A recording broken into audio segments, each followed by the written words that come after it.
Hello ನನ್ನ ಕುಟುಂಬದವರೇ, ಹೇಗಿದ್ರೆಲ್ಲರೂ? Daily ಒಂದೇ ರೀತಿ ಇಡ್ಲಿ ದೋಸೆ ಎಲ್ಲ ತಿಂದು ನಿಮಗೆ ಬೋರ್ ಆಗಿದೆಯಾ ಅಂತ ಇವತ್ತು ನಾನು ನಿಮಗೆ ಜಟ್ಪಟಾಗಿ ರುಚಿಯಾಗಿ ಒಳಗಡೆಯಿಂದ ಸಾಫ್ಟಿ ಹೊರಗಡೆಯಿಂದ ಕ್ರಿಸ್ಪಿ ಆಗಿರುವಂಥ ಒಂದು ಹೊಸ ಬ್ರೇಕ್ಫಾಸ್ಟ್ ರೆಸಿಪಿಯನ್ನು ತೊಗೊಂಡು ಬಂದಿದ್ದೀನಿ. ಖಂಡಿತವಾಗ್ಲೂ ನೀವು ಇದನ್ನು ಟ್ರೈ ಮಾಡಿ.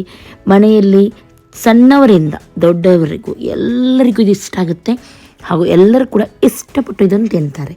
ಓಕೆ, ಮಾಡಲಿಕ್ಕೆ ಇದು ತುಂಬ ಸುಲಭ. ಇಲ್ಲಿ ನಾನು ತೊಗೊಂಡಿದ್ದೀನಿ 1 ಕಪ್ಪಷ್ಟು ಅವಲಕ್ಕಿ, ಪೇಪರ್ ಅವಲಕ್ಕಿ, ದಪ್ಪ ಅವಲಕ್ಕಿ ಯಾವುದು ಕೂಡ ಆಗುತ್ತೆ. ಇದನ್ನು ಈ ರೀತಿ ನೈಸಾಗಿ ಫಸ್ಟಿಗೆ ಗ್ರೈಂಡ್ ಮಾಡೋಣ. ಇವಾಗ ಈ ಹುಡಿಯನ್ನು ಒಂದು ಪಾತ್ರೆಗೆ ಹಾಕೋಣ. ಆಮೇಲೆ ಅದೇ ಕಪ್ಪಲ್ಲಿ 1 ಕಪ್ಪಷ್ಟು ಸಣ್ಣ ರವೆ, ಚಿರೋಟಿ ರವೆ, ಸೆಮೋಲಿನ ರವೆ ಅಂತ ಹೇಳ್ತಾರೆ, ಉಪ್ಪಿಟ್ಟು ರವೆ ಹೇಳ್ತಾರೆ, ಬಾಂಬೆ ಸಜ್ಜಿಗೆ ಹೇಳ್ತಾರೆ, ಅದನ್ನು ತೊಗೊಂಡಿದ್ದೀನಿ. ಓಕೆ, ನೆಕ್ಸ್ಟ್ ಇವಾಗ ಇದಕ್ಕೆ ಹಾಕ್ತಾ ಇದ್ದೀನಿ 1/4 ಕಪ್ಪಷ್ಟು ಮೊಸರು. ತುಂಬ ಹುಳಿ ಇಲ್ಲ ಮೊಸರು, ಸಾಧಾರಣ ಮೊಸರು ಹಾಕ್ತಾ ಇದ್ದೀನಿ. ಇವಾಗ ಇದಕ್ಕೆ ರುಚಿಗೆ ತಕ್ಕಷ್ಟು ಉಪ್ಪನ್ನು ಕೂಡ ಸೇರಿಸೋಣ. ಸಣ್ಣದಾಗಿ ಹೆಚ್ಚಿದ ಕ್ಯಾರೆಟನ್ನು ಆ್ಯಡ್ ಮಾಡ್ತಾ ಇದ್ದೀನಿ. ತುಂಬ ಟೇಸ್ಟಿಯಾಗಿರುತ್ತೆ. ಇದನ್ನು ದಯವಿಟ್ಟು ಸ್ಕಿಪ್ ಮಾಡಬೇಡಿ, ಕ್ಯಾರೆಟನ್ನೊಂದು ಆ್ಯಡ್ ಮಾಡಿದ್ದಕ್ಕೆ.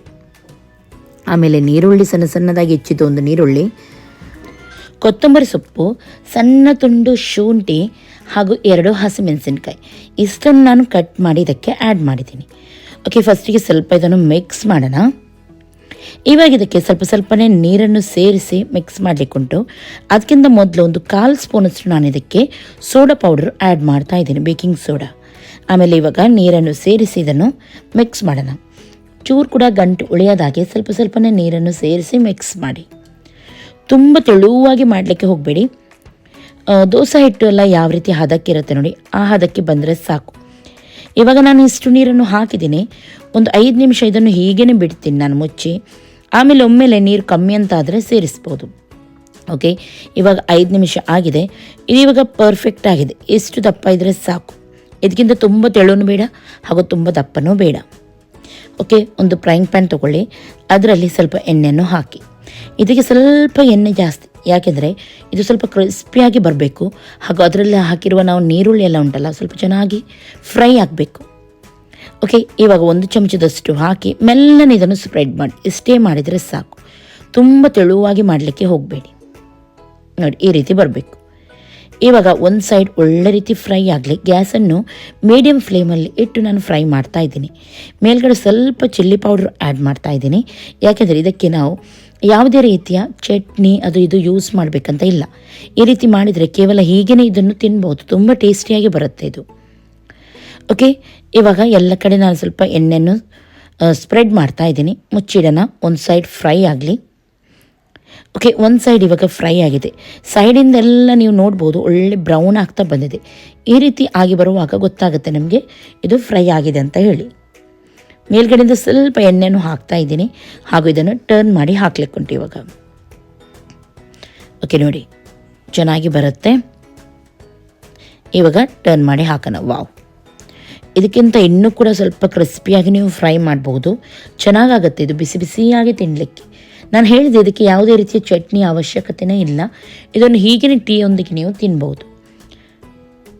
ಓಕೆ, ನೋಡಿ ಇನ್ನೊಂದು ಸೈಡ್ ಕೂಡ ಕ್ರಿಸ್ಪಿಯಾಗಿ ನಾನು ಫ್ರೈ ಮಾಡಿದ್ದೀನಿ. ನೋಡಿದ್ರಲ್ಲ ಎಷ್ಟೊಂದು ಚೆನ್ನಾಗಿ ಕಾಣ್ತಾ ಉಂಟು, ಅಷ್ಟೇ ಒಳ್ಳೆ ಟೇಸ್ಟ್ ಇದೆ ಇದಕ್ಕೆ. ಇದೇ ರೀತಿ ಉಳಿದದನ್ನು ಕೂಡ ಮಾಡೋಣ. ಸೇಮ್ ನಾನು ಆವಾಗ ಹೇಳಿದೆ ನೋಡಿ, ಹಾಗೆಯೇ ಮಾಡಲಿಕ್ಕೆ. ತುಂಬ ತೆಳುವಾಗಿ ಇದನ್ನು ಸ್ಪ್ರೆಡ್ ಮಾಡಲಿಕ್ಕೆ ಹೋಗಬೇಡಿ. 1 ಚಮಚದಷ್ಟು ಹಾಕಿ ಮೆಲ್ಲನೆ ಈ ರೀತಿ ತಿರುಗಿಸಿದರೆ ಸಾಕು ಇದು. ಓಕೆ, ಮೇಲ್ಗಡೆಯಿಂದ ಸ್ವಲ್ಪ ಚಿಲ್ಲಿ ಪೌಡರ್ ಆ್ಯಡ್ ಮಾಡೋಣ ಹಾಗೂ ಟರ್ನ್ ಮಾಡುವಾಗ ಸ್ವಲ್ಪ ಎಣ್ಣೆಯನ್ನು ಹಾಕಿ ಟರ್ನ್ ಮಾಡಿ. ಆಗ ಇನ್ನೊಂದು ಸೈಡ್ ಕೂಡ ಒಳ್ಳೆ ರೀತಿ ಕಡಕ್ಕಾಗಿ ಫ್ರೈ ಆಗುತ್ತೆ. ನೋಡಿ, 2 ಸೈಡ್ ಕೂಡ ತುಂಬ ಚೆನ್ನಾಗಿದೆ, ಫ್ರೈ ಆಗಿದೆ. ಓಕೆ, ಇವಾಗ ಇದನ್ನು ತೆಗೆಯೋಣ. ಇದೇ ರೀತಿ ಎಲ್ಲವನ್ನು ಕೂಡ ನೀವು ಮಾಡಿದರೆ ಆಯಿತು. ತುಂಬ ಟೇಸ್ಟಿಯಾಗಿರುತ್ತೆ. ಜಸ್ಟ್ ನೀವು ಟ್ರೈ ಮಾಡಿ ಹೇಳಿ ಯಾವ ರೀತಿ ಆಗಿತ್ತಂತ ಹೇಳಿ. ಇವತ್ತಿನ ಈ ರೆಸಿಪಿ ನಿಮಗೆ ಇಷ್ಟ ಆಯಿತು ಅಂತಂದರೆ ಒಂದು ಲೈಕ್ ಮಾಡಿ, ನಿಮ್ಮ ಫ್ರೆಂಡ್ಸ್ ಜೊತೆ ಎಲ್ಲರ ಜೊತೆ ಶೇರ್ ಮಾಡಿ.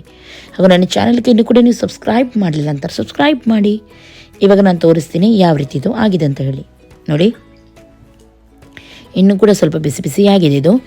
ಬಿಸಿಯಾಗಿ ತಿನ್ನಲಿಕ್ಕೆ ತುಂಬ ಟೇಸ್ಟಿಯಾಗಿರುತ್ತೆ ಇದು. ಓಕೆ, ನೋಡಿ ಎಷ್ಟೊಂದು ಸಾಫ್ಟ್ ಇದೆ. ಓಕೆ, ಇನ್ನು ನಾಳೆ ಸಿಗ್ತೀನಿ.